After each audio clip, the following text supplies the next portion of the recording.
बिहान उठ्ने बित्तिकै कम्तीमा पहिलो 60 मिनेट मोबाइल फोन नहेर्नुहोस्। मोबाइलमा आउने मेसेज, नोटिफिकेसन, सामाजिक सञ्जालका पोस्टहरू र समाचारहरूबाट टाढै रहनुहोस्। नमस्ते, म रविन्द्र बस्नेत।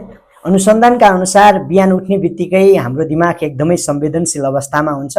सोही समयमा हामीले मेसेजहरू पढ्ने, नोटिफिकेसन हेर्ने, सामाजिक सञ्जालका पोस्टहरू पढ्ने र समाचारहरू हेर्ने गर्यौँ भने त्यसले हाम्रो दिमागमा तनाव बढाउने हर्मोनहरूलाई सक्रिय बनाउँछ। बिहान मोबाइलमा मेसेज, नोटिफिकेसन र सामाजिक सञ्जालका पोस्टहरू एकैचोटि आउँदा ती सबै कुराहरूलाई हाम्रो दिमागले प्रोसेस गर्न खोज्छ, जसले गर्दा हाम्रो दिमागमा तनाव बढाउँछ, हाम्रो ध्यान भड्काउँछ र दिनभरि हाम्रो महत्त्वपूर्ण काममा फोकस गर्नुपर्ने क्षमतालाई कमजोर बनाउँछ। बिहानै मोबाइलमा देखिएका सबै कुराहरूलाई तपाईँको दिमागले रियाक्टिभ मोडमा लैजान्छ, जसले गर्दा तपाईँ आफ्नो दिन आफै नियन्त्रण गर्नुको सट्टा अरूका घटना र सूचनाहरूमा प्रतिक्रिया दिन थाल्नुहुन्छ। यसले गर्दा मन विचलित भइरहन्छ। त्यसैले बिहानको यो अमूल्य 1 घण्टा आफ्नो लागि दिनुहोस्। व्यक्तिगत ऊर्जा र मनको शान्ति निर्माणमा ध्यान दिनुहोस्।